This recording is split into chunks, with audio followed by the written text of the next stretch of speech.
ചേട്ടന്റെ കാമുകി ടോക്സിക് ആണെന്ന് വിചാരിക്കുക. പക്ഷെ ചേട്ടനാണ് ടോക്സിക് എന്ന് കാമുകി പറഞ്ഞ് ചേട്ടനെ ധരിപ്പിക്കും. അപ്പൊ ചേട്ടൻ അത് വിശ്വസിക്കും.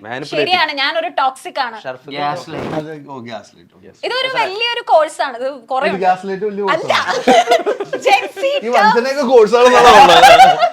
ജെൻസി ടേംസ് ഒരു വലിയൊരു ലൈനപ്പുകളുടെ ആളുകളെടുത്ത് പലപ്പോഴും ട്വിറ്ററിലൊക്കെ പോസ്റ്റ് ചെയ്യാറുള്ളൂ. ഏറ്റവും ഫൈൻ ലൈനപ്പുള്ള ആള് ഇപ്പൊ ഞാൻ വിചാരിച്ചു മറ്റേത്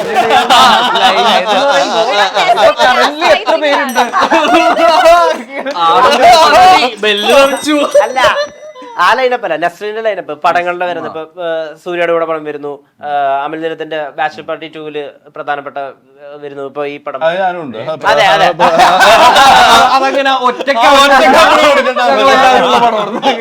അഭിനവിന്റെ പടം ചെയ്യുന്നു.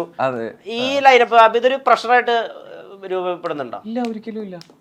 ഇനിയും സക്സസുകൾ ഡെലിവറി ചെയ്യണം. അങ്ങനെ ഇതെല്ലാം സക്സസുകളാവട്ടെ. ഞാൻ ഒത്തിരി ആഗ്രഹിക്കുന്ന എന്താ ക്രിയേറ്റേഴ്സിന്റെ കൂടെ അല്ലെങ്കിൽ ടാലന്റഡ് ആയിട്ടുള്ള ആൾക്കാരുടെ കൂടെ വർക്ക് ചെയ്യാൻ എനിക്ക് ഒത്തിരി, ഈ അമലേട്ടന്റെ ഒക്കെ ഞാൻ ഒത്തിരി ആഗ്രഹിച്ചിട്ടുണ്ട് തുടക്ക സമയത്ത്.